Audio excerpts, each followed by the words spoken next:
As many of you already know by now, I tend to be really passionate when it comes to 3D Mario platformers. So for today's production, I thought it'd be nice to talk about my experience on a particular title in this series. Let me see, which one was it again?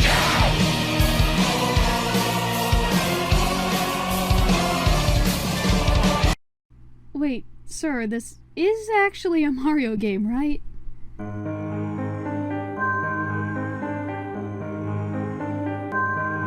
For those who don't remember, we published a Mario Galaxy 3 themed essay. It was mostly about what I'd love to see if a threequel was actually made for the Mario Galaxy series. I gave concepts for new power-ups, a story, and level themes that could fit for a grander scale entry. Considering a lot of people seem to enjoy it, I thought it'd be nice to expand upon that idea, but in a new way. Instead of asking for a sequel to an existing 3D Mario brand, why not go all out on a new one based on the ideas from previous entries? I recently went through Bowser's Fury, and there's a lot of things here that are so unique from any others we had. The goal of this production is not so much about what I want in a new 3D Mario specifically, it's rather to make a case explaining how Bowser's Fury is a good step forward for a new entry, and how the ideas it brought in other titles can be used at a greater scope. You'll start to get the full picture here as we go on. Now then, with that out of the way, here's how Bowser's Fury defines a perfect 3D Mario. So, hear me out. Think of a Mario narrative where some core fundamental ideas were flipped to a new form. What do I mean by this? Well, you see, in Bowser's Fury, one of the things that really surprised me to see was Bowser Jr. as a companion for Mario throughout his journey. It was quite a shocking change to see one of the more well-known antagonists of the franchise actually work together with Mario. Sure, it was mainly because he wanted Bowser to be back to normal, but this is something that hasn't really been done before. When you think about it, the idea of Mario and Bowser being friendly rivals has sort of been a new trend since Mario Odyssey. In that case, why not commit to it and make it one of the core parts of the narrative? Here's a little concept I came up with for the story. So it's just another nice day in the Mushroom Kingdom until we have Bowser trying to kidnap Peach. However, the terrain starts changing, the climate's behaving differently, each world theme like the mountains, plains, and forests are turning to these mixed up versions of them. The plains are now filled with rivers of lava combined with high-peaked terrains. The forests are now filled with sandstorms, making it hard to see any enemies. The power-ups like fire flowers and mushrooms turn to poisoned counterparts. On top of all that, Peach gets kidnapped by the changes in terrain trapping her castle. Since Mario and Bowser now have a similar goal, that being get rid of this new threat, they decide to form a small alliance. So it's up to them to defeat the one behind all this by collecting enough power stars. If you haven't noticed, the entire base around this new game is to take what Mario is and twist its ideas to form a new one. Think of this like breaking the barriers of what a Mario game can be. Remember those iconic level themes I mentioned? They're now combined to create a more apocalyptic setting. In-universe with the Mario franchise, of course. You thought Mario and Bowser would never work together? Well, the time has come and they must if they want to save Peach. There's so much potential for a fleshed out story about Mario and Bowser's rivalry. Maybe add some insight of their fights throughout the years, them trying to one-up each other as they go along, and so many more things. This sounds absolutely insane, and it is, I won't deny that. Although if you utilize a similar style of storytelling like Galaxy 1 with the dramatic lighting and grander tone, this can be an outstanding plot for the game. If you ask me, I'd love to see Nintendo take bigger risks like the one here. If Bowser's Fury can do it, I don't see why this one couldn't.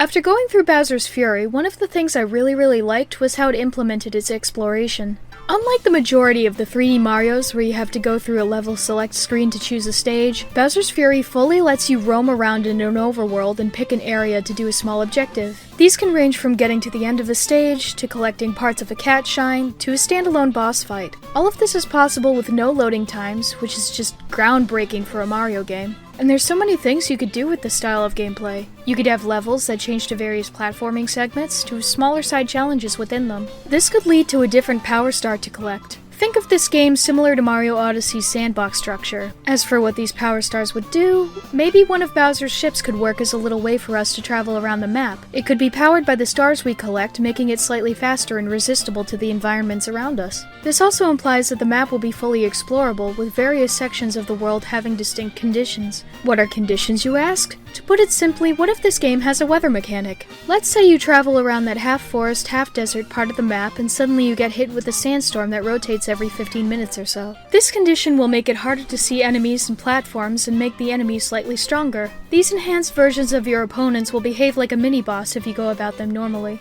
However, if you want to deal with them way faster, this is where the, feature? Addition? Basically, the new power-up to theme this game around is what I'll call the Hostile Flower. This new power-up will only appear when conditions are being set in the world, like, say, during a thunderstorm or that sandstorm. The Hostile Flower will essentially make Mario powerful enough to kill mini-bosses with less to one hit, and a good amount of other useful abilities for platforming. Faster running, higher jumps are very good candidates for extra abilities. While this sounds great, if it's kept for too long, you'll slowly lose health. After around 1 minute or so, you'll have 1 bar of health removed, and this timer will decrease faster the more you keep the flower. There's 2 ways you can stop yourself from dying from it, though. You can collect a different power-up, like a standard fire flower, to completely remove it from yourself, or hearts or coins, whichever works, to gain more health as you use the power-up. A power-up that actively both helps yet hurts you is a really good way to add some extra tension to the game. Not only that, you can make some clever level designs around the Hostile Flower. In the case of other power-ups, I really want to see the Mario Galaxy Ice Flower in. You could have this section of the world where it's an ocean with some icebergs and you have to make really long jumps by skating through that with the power-up. Excluding the Hostile Flower, it'd be smart if these power-ups can actually be saved for any kind of use like in Bowser's Fury, although I do think they shouldn't be as common to get like the latter. I feel like a Mario game where the items are really useful but quite scarce can lead to very strategic thinking on how to approach a level. As for how Bowser could potentially play out, that's something I haven't really been able to come up with. Looking back at how Odyssey implemented a playable version of him, our best bet is to simply take parts of the world accessible through his abilities. He can break and fix terrain, attack enemies, during the conditions and everything. The only drawback is that he's not able to utilize power-ups. This wouldn't make his platforming capabilities bad, just different since Mario will have to do platforming with the use of the Hostile Flower while Bowser is all about brute force. The key here is to be able to communicate to the player what section of the world is best made for what character. Oh, I haven't even mentioned the final boss yet. Alright, so it'd be amazing just to see like this dark matter-esque boss who actively uses the conditions we faced as you fight him. The way you hit him is by grabbing these more powerful versions of Hostile Flowers to break through the terrain and enter the main core of the boss. You hit it like that one quicksand boss from Galaxy 2 while jumping through platforms formed by the destroyed terrain, and just rinse and repeat. Last but not least, the endgame content. Other than just adding more power stars to the world, I do have this one other addition I want to make. It's nothing groundbreaking, but what if we have a similar scaled open world? Not as big as the main one, of course, but like a beautiful field with some extra stars and the Hostile Flower, but without the decreasing health drawback. Whether this thing could be used in the main world is really up to debate, but I think it's best if it stays as an independent power-up in that other section of the world and not the main one. The Hostile Flower without the drawback is already too powerful. Wow, that was quite a list. Seriously though, the amount of things you could go about this potential game are endless. All these ideas sound absolutely insane, because there is no doubt, and when Nintendo even tried to do something like this, probably not.